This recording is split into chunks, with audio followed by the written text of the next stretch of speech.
السلام علیکم ورحمۃ اللہ وبرکاتہ. رب اشرح لی صدری ویسر لی امری واحلل عقدۃ من لسانی یفقهوا قولی. ربنا زدنا علما اللهم فقهنا في الدين اللهم أرنا الحق حقا وارزقنا اتباعه وأرنا الباطل باطلا وارزقنا اجتنابه. آمین یا رب العالمین. سورہ النساء آیت نمبر 50 تک ہم نے پڑھا تھا. ریکیپ کر لیتے ہیں آگے چلنے سے پہلے. ألم تر إلى الذين أوتوا نصيبا من الكتاب يشترون الضلالة ويريدون أن تضلوا السبيل. کیا آپ نے ان لوگوں کی حالت پر غور کیا جنہیں کتاب کا کچھ علم دیا گیا تھا جس سے وہ گمراہی ہی خریدتے اور چاہتے یہ ہے کہ تم بھی راہ حق سے بہک جاؤ. یعنی یہود و نصارہ کی بات کی جا رہی ہے کہ وہ اللہ تعالیٰ کی طرف سے تورات ملنے کے باوجود مسلمانوں کو بھی سیدھے راستے سے بہکانا چاہتے ہیں. واللہ اعلم بآدائکم وکفا باللہ ولیہ وکفا باللہ نصیرا. اللہ تمہارے دشمنوں کو خوب جانتا ہے، تمہاری سرپرستی اور مدد کے لیے اللہ ہی کافی ہے. یہودیوں میں سے کچھ لوگ ایسے ہیں جو کتاب کے کلمات کو ان کے موقع اور محل سے بدل دیتے ہیں اور اپنی زبانوں کو توڑ موڑ کر اور دین میں تانا زنی کرتے ہوئے یوں کہتے ہیں سمینا و عصینا واسمع غیر مسمع اور رائنا. اس کے بجائے اگر وہ سمینا و اطعنا و اسما اور انظر نہ کہتے تو یہ ان کے لیے بہتر اور بہت درست بات تھی، مگر اللہ نے تو ان کے کفر کی وجہ سے ان پر لعنت کر دی ہے. اب ان میں سے ماسوائے چند لوگوں کے ایمان لانے والے نہیں. اے اہل کتاب، جو کچھ قرآن ہم نے نازل کیا ہے اس پر ایمان لے آؤ. یہ کتاب اس کتاب کی بھی تصدیق کرتی ہے جو تمہارے پاس ہے. اس سے پہلے ایمان لاؤ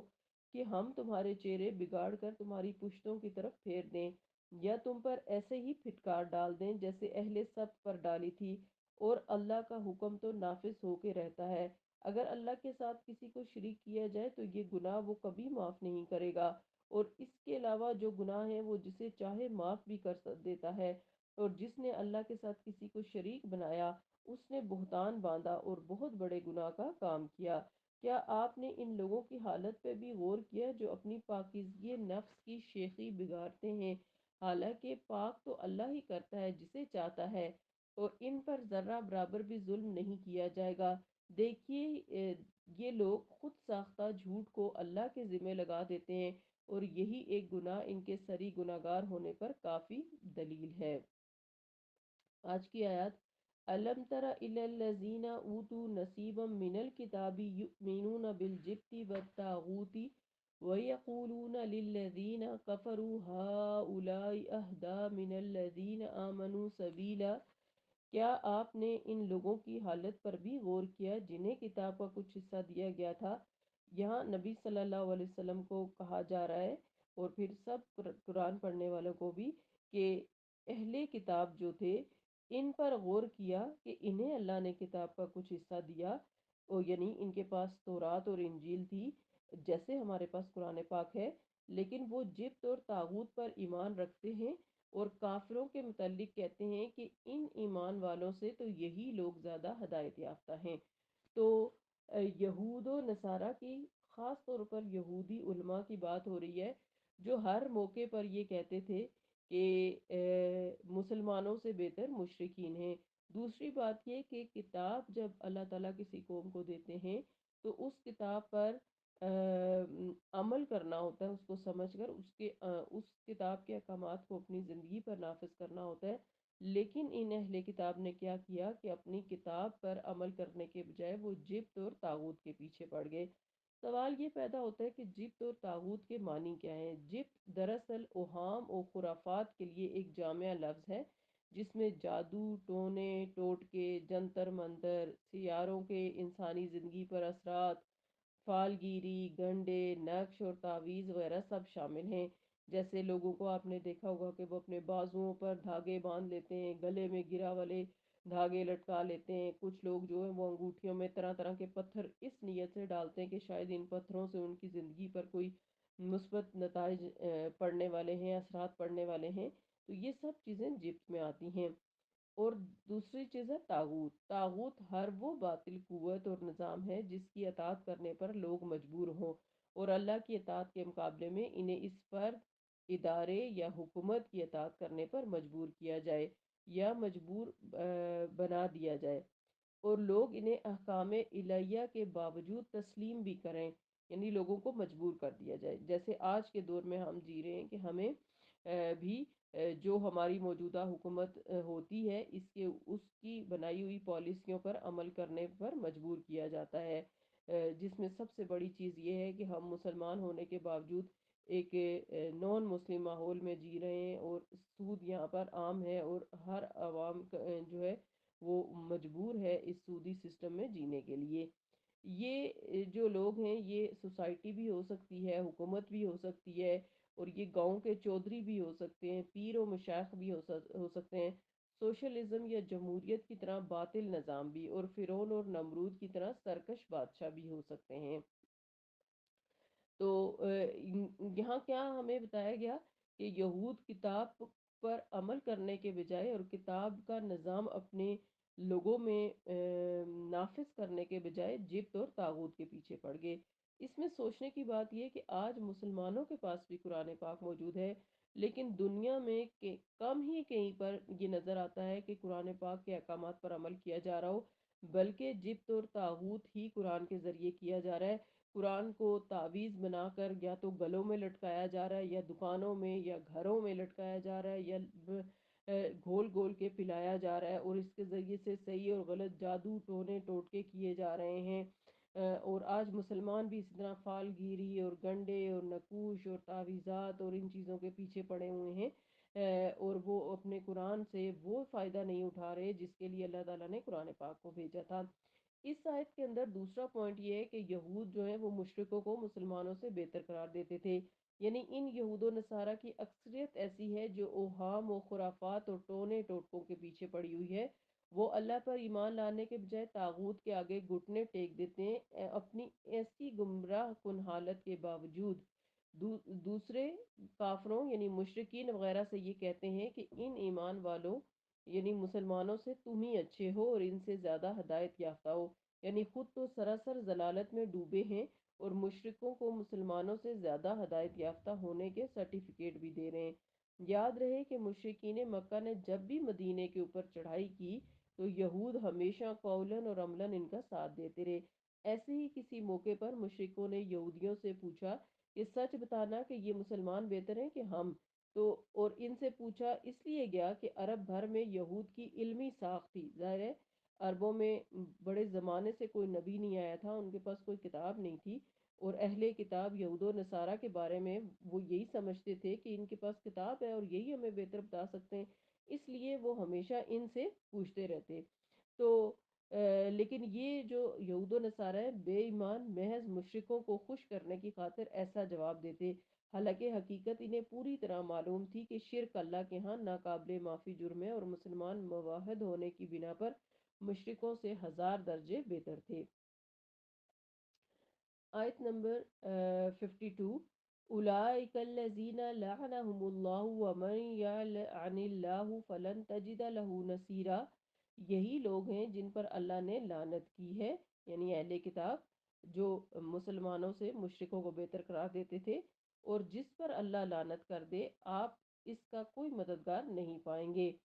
یعنی جب کوئی قوم علمی خیانت اور بددیانتی میں اس قدر نچلی سطح پر اتر آئے تو اس وقت ان پر اللہ کی لعنت برسنا شروع ہو جاتی ہے۔ یہودیوں کے سردار کعب بن اشرف اور ہوئی بن اخطب قریش مکہ کے ہاں گئے تو اس لیے تھے کہ آؤ مل کر مسلمانوں کا کچومر نکالیں۔ اللہ تعالیٰ فرماتے ہیں کہ قریش مکہ تو ایک طرف،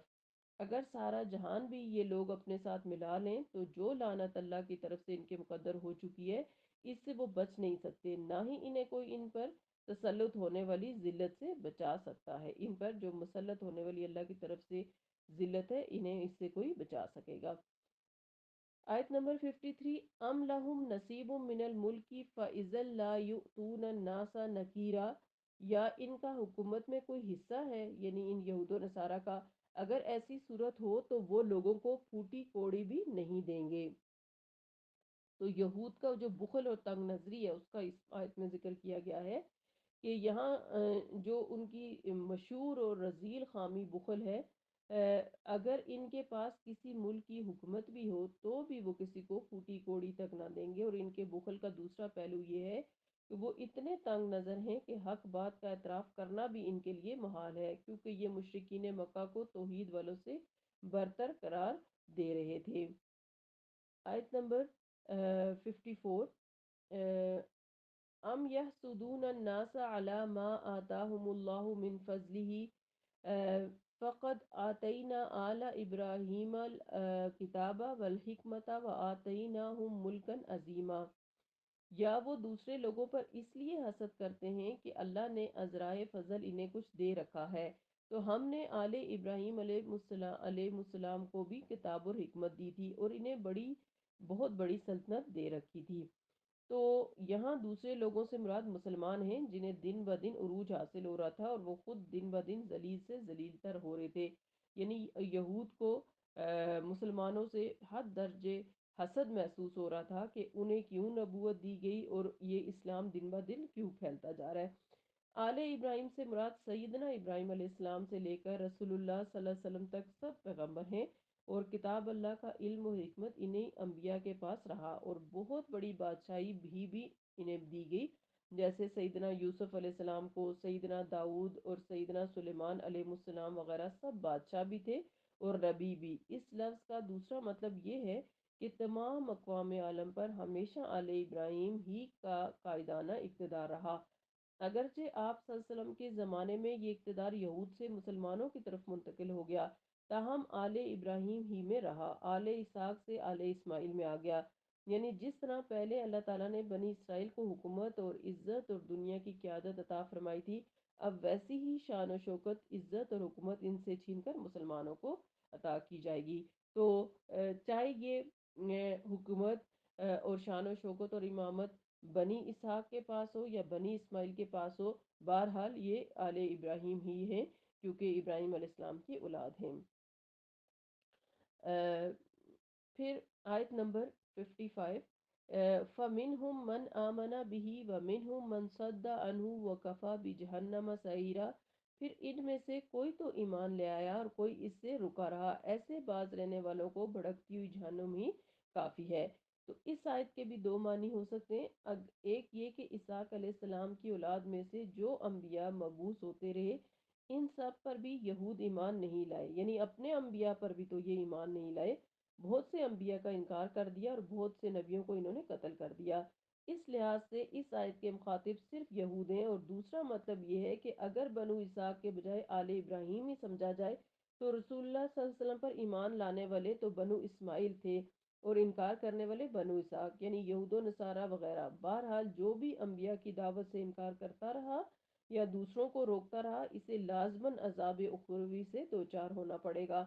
اور اپنے اپنے جرائم کے مطابق اسے سخت سے سخت سزا دی جائے گی۔ یہ لوگ دنیا میں حسد کی آگ میں جلتے رہے اور آخرت میں جہنم کی آگ میں جلتے رہیں گے۔